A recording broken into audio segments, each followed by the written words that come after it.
What is up, everybody? It's me, Jrod, the filmmaker, former filmmaker, frequent fighting gamer from Philadelphia, and we are back with yet another special episode of First and Final. If you don't know what First and Final is, well, it's very simple. It's a two-part video. The first part is going to be my first reaction to something. The second part is going to be my final thoughts. So you guys get a reaction video, a review video, all smacked into one. And, you know, I like to do that because you can see if my opinion of a movie at the first trailer holds up to the end of it. You guys get to see if maybe I have a completely different idea once I've checked out the final film.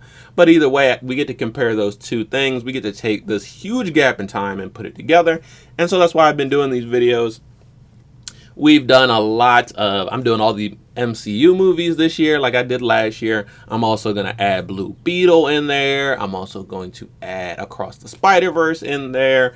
Maybe some other ones, but I think this counts as another one. This is going to be for Star Wars Visions, and I actually did react to Star Wars Visions Season 1 for First and Final. It was a little bit different because it was the first show that I did on First and Final, and because of that, the reviews was really long because I actually did a short review for every single episode. I think I'm going to do the same thing for this because I'm 100% going to watch them all. I hope they do the binge watch format like they did last time where they just drop them all at once. Because, bro, I will watch them all basically in one sitting like I did last time. They were all really good in Volume 1. But I guess I should explain if you don't know what Star Wars Visions is either. It's an anime anthology Star Wars series. So basically, each episode is a completely different story, usually animated by a completely different anime studio. And, yeah, it's basically, some of them do tie into, like, the big Star Wars stories. Some of them are these standalone stories with these original, never before seen characters, but it's basically like we're about to get a bunch of brand new Star Wars short films that are anime. And I think that, you know, them being anime gives them such a distinct like taste and texture and style, and allows them to do some stuff that you would never really see in just the normal Star Wars format, I would say. And some of my favorite ones from the first one was Toby, T-O-B-1, which was a droid who wanted to be a Jedi. It was very Astro Boy-esque, you know. There was a bunch. There was the Duel, which was, oh my god, the animation style on some of these was amazing. Like Studio Trigger did the one, which was, I think was like called the Twins or something like that. Amazing animation style. Even the ones that are just like really cozy and cute, also, they usually have an amazing story. There was the one with the Jedis. It was like 7 Jedis, 5 Jedis. Bro, I really got to refresh my knowledge of the first season because there were some amazing episodes in that one. And I'm very excited to see what we're going to get into with this one. I wonder if there will be any like sequel shorts, anything following up Volume 1, or if it's all going to be brand new stuff. I actually have seen a preview of one of them. Guys, let's just say that there is a Star Wars anime coming out this volume with a black cast. So hopefully we'll see some of that and much more. So let's get into it. I'm ready to do this first reaction. So let's switch over to the reaction camera. Only 2 minutes, which, you know, it's the first trailer. Ooh. This is looking... I like that style. Oh my god. Like at first it looked kind of realistic, but now you can see it's stylized and painterly. I love the style on that first one with the paint strokes. A claymation one. I think this is the one. I always knew you were meant for 9 Studios. Oh, I love the style of that. 2D hand-drawn, 3D. I saw it myself. She has special. Oh, just straight up 3D like Clone Wars or something. Is that another?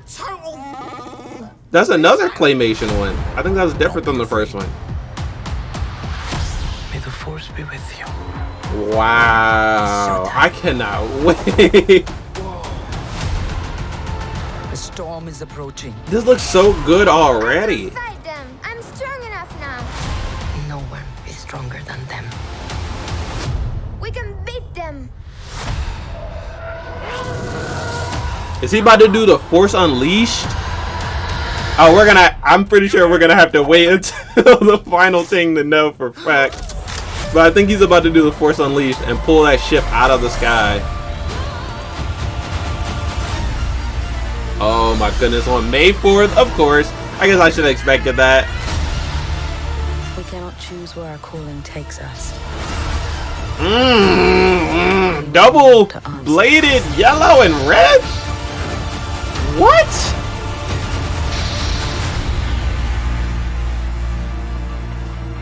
Where's my money?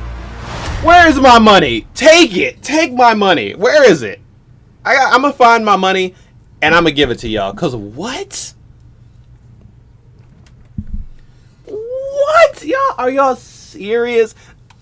That was only 2 minutes and I'm absolutely blown away. There's gonna be like at least 2 claymation shorts. There's gonna be some 3D animated stuff, some 2D animated, hand-drawn looking, painterly style. Oh my god. And like, there's so many things about Star Wars Visions that I just absolutely love. Because I love animation.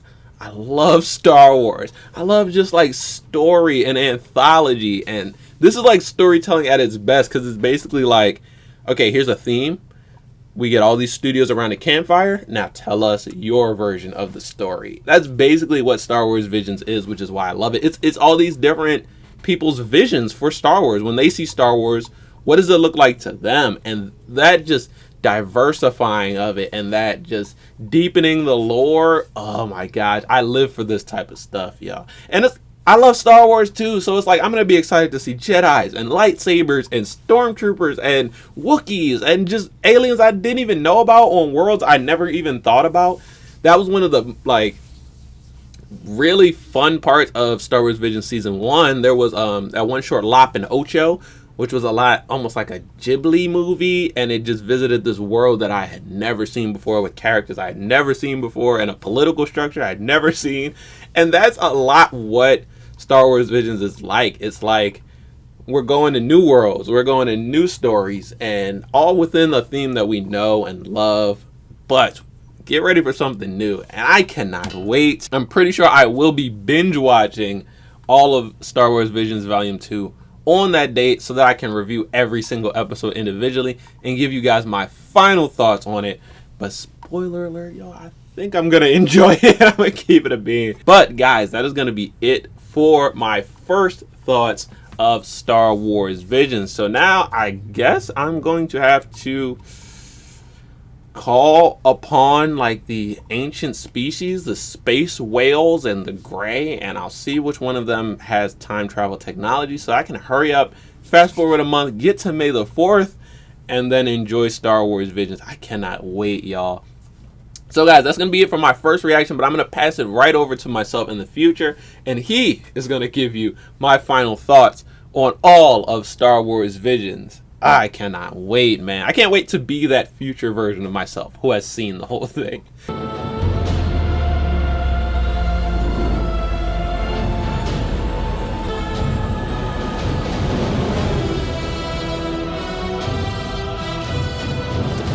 Alright, what is up everybody? We just got out of Lightspeed. We just went through some sort of wormhole, black hole, I'm not sure. But I actually landed on the perfect day, May the 4th. So may the 4th be with you all. And it's the day, finally, that Star Wars Visions Volume 2 is out. And guess what, guys? I've already seen it, because that's how First and Final works. I watched the entire second season of Star Wars Visions. It was 9 episodes, just like I believe the first season was. They were all great, and I'm going to talk about them more specifically. But before I get into the details, into the nitty-gritty spoilers, I'm going to just talk about my spoiler-free review, and that is Star Wars Visions Volume 2 is as good, if not better, than Volume 1 was. Volume 2 is great. I think one of the best things about this volume is just the diversity, the types of stories, the cultures represented in the stories, the types of animation used to tell the stories. Like, for something that's all about Star Wars, it's all about these central themes that we've been kind of reiterating over and over again for years. It was so diverse. It was so different from episode to episode, story to story, character to character. It was so vast. It was so deep and so broad and it was amazing. I really, really did love Star Wars Visions Volume 2. I think if you're a Star Wars fan, it is an easy cop. It is a guarantee you are going to enjoy Star Wars Visions Volume 2. If maybe you're going to like the lighter ones more than the darker ones, maybe you're going to like the darker ones or the action ones more than the sadder ones, but there's something in this volume for everyone. There's some family stuff. There is some really sad stuff. They almost brought me to tears in the first couple shorts. But the overall too long didn't read, no spoilers review of Star Wars Visions Volume 2 is amazing. I cannot wait for them to do a third volume. I think they really did bring it. Like, if you were someone who was expecting, you know, that they peaked in the first volume and this was just going to be some like half-assed follow-up, you are 100% wrong, because they bought it. They bought it more. They bought it just as much. They really went for it, and I'm so glad that they did, because we got 9 amazing stories out of it. So now, without taking up too much more of your time, I'm going to get into it. I have short micro reviews of all 9 episodes, so we're going to get into the details, the spoilers, and everything starting now. So here is your official spoiler warning. Y'all hear that? Because I sure do, and you have been warned. So let's get into the spoilers. We're going to go in order of the episodes, and that's going to start off with episode 1, Sith. Now, this was a great short to start with, and maybe within 5 minutes of this one, I was already intrigued. This is one of those shorts that stood out to me during the trailer simply for its visual style. It has this hand-drawn or hand-painted aesthetic to it, and now after watching it, I do think that it was actually digitally drawn, but it was made to look hand-drawn, and I think that that was a good call, even a great call, because the short is actually about art and color, and of course this balance of dark and light. And I think that the use of art and painting and drawing and values, all of that, it was just so well done. This was a great action short with a unique character, because they used a reformed Sith turned Jedi who's on the run from her master. I love the way that they just created this short. I love the way that they used the color and the contrast. It popped, and it created these liminal spaces that almost didn't look real. The characters were moving through these like really out there, trippy, holographic almost worlds, and it was just such a beautiful design choice. And it was also really cool to see a Jedi character that embraced some Sith teachings without going full evil. That was just a good way to subvert my expectations, and I thought that the Sith was a great start to Star Wars Visions Volume 2. Next up, we had Screecher's Reach, and this short starts off like a lighthearted coming-of-age story. There's some kids, and it's all about them getting out of their town and seeing, you know, more of what their world has to offer. But this short actually takes a turn towards horror, and the coming-of-age story becomes a ghost story, which is not something that I expected at all. The Trojan horse setup kind of works here, because I was having a fun adventure with these little younglings, and then when the story turned dark, I was just as shocked as they were. Then, if that turn from light and fun to dark and eerie wasn't enough, then it had the nerve to get sad before the very end of it. The visual style, again, was perfect, because it looked like a storybook style or a grim fairy tale style, and that is exactly how this one felt. Another great one is Screecher's Reach. Then the third short we had in this list is In the Stars. This is the first stop motion short in Volume 2, and it is absolutely beautiful. This one is all about family, lore, and this oral history that's passed down, and how all of those things can be derailed by an Imperial war machine. The main characters are these Force sensitives who were orphaned by the Empire, and not only that, but the Empire actually steals and hoards all the water on their planet. Now, this story is definitely inspired by the struggles of indigenous people around the world, whose resources were stolen either via colonization or via industrialization.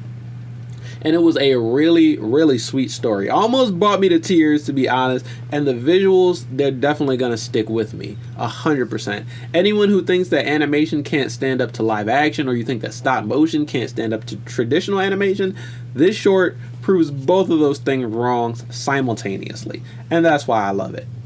Next up, we had I Am Your Mother. This is another stop motion short. And while I thought it was an interesting idea to put 2 stop motion shorts back to back, this short is by Aardman, the stop motion studio behind Wallace and Gromit, Chicken Run, Flushed Away, just to name a few. And I was very happy to get this short because it was lighter, it was funnier, And after the first 3 took me through basically every conceivable emotion that exists, I think it was great to just have a nice little funny, heartwarming break.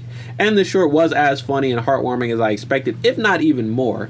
Another one of those shorts where I could easily watch maybe 20 episodes of this. The characters were fun, the story was fun, it was hilarious. And that was I Am Your Mother. Then, Journey to the Dark Head. Now, this is one of the more traditional anime shorts on this list. It has a pretty standard 2D animation style and even a story that's like an abridged shonen story. But even though this one was more traditional, the story in this was amazing. There were great action scenes, there were great characters, and I think that the more traditional anime structure just helped them pack so much character story into a very short film. But this is another really strong short, and with how different all the shorts are in volume 2, if all you want is Star Wars plus anime, this might be your go-to. Then next up was The Spy Dancer. This is another 2D short with a hand-drawn style. Something that stood out to me about this one, all the stormtroopers have these unique body shapes which make them all stand out from each other. The art style made me instantly think of like Saturday morning cartoons or even comic books, but the story is really deep though. You could say that it's another Trojan horse short because it starts off like a pretty fun, normal adventure, but it turns into this spy thriller very fast, set in a dance club, and I just love how the performance art was a part of the action, and it made the characters stand out because they had a unique way that they fought back against the Empire. A perfect use of movement to help tell the story, and The Spy Dancer was another banger for sure. Then we had The Bandits of Golak. This short had a familiar 3D style. Like if you've seen the Clone Wars, Rebels, or the Bad Batch, you know exactly what this style is, and it's familiar. It's something that we're used to in Star Wars at this point. So visually, there was nothing to get used to, and because of that, I was instantly thrown into the story and I was instantly invested. It's a very grounded and personal story. And it seems inspired by South Asian culture, but that rich cultural perspective mixed with the lore and the conventions of Star Wars creates W's across the board. There was W character design, W writing, W environment design. The short was an overall W. It's definitely going to be one of the most memorable shorts in this entire volume, and it's easily in my top 5, but it might also be in my top 3 or 2. Next up is The Pit. This is one that I was waiting for because we got a Star Wars short with a black lead who might be force sensitive. That was all I needed to pique my interest, but this short also kept me interested by constantly subverting my expectation. It's like an allegorical story about the haves and the have-nots, but it's also a story about revolution, and it's a story about choosing liberation over moderation. This is a great story with a timeless message, and the best part about it is it was really well executed and great to watch. I love the visual style, and the only thing I regret is I wish we could get more time with these characters, more story, more something with these characters. And then finally, I know I'm going to mispronounce this because it's not a intuitive pronunciation. I think it's Awa, Ao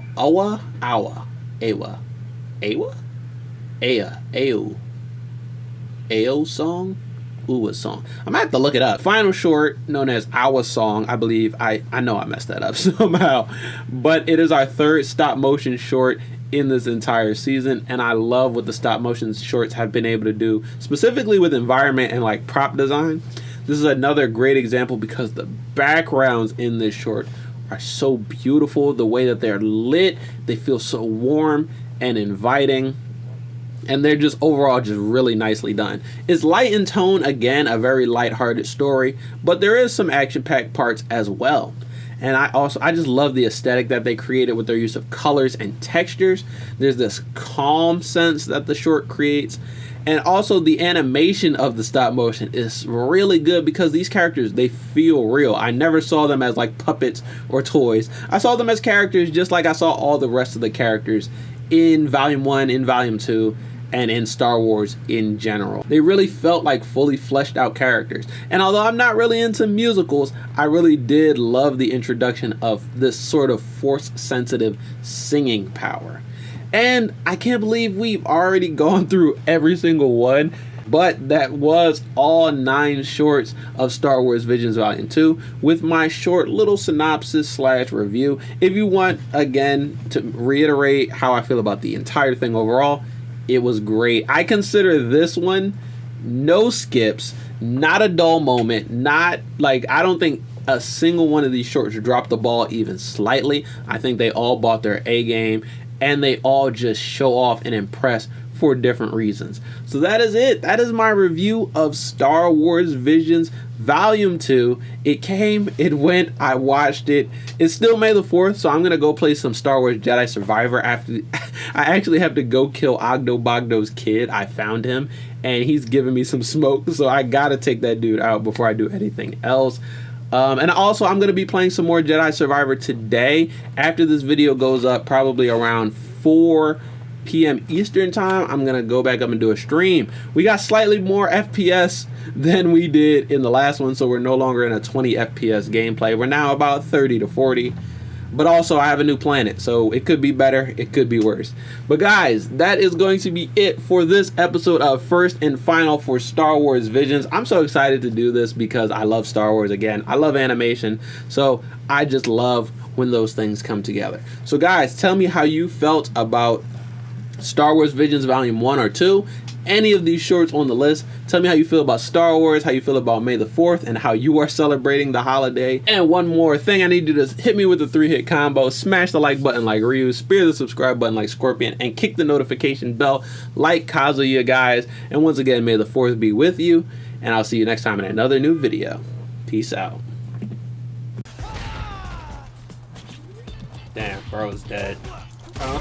And I'm dead too. Yeah, double homicide. Bitch. Hey, yo. That was as good as this gonna get. Damn. I could have probably done better.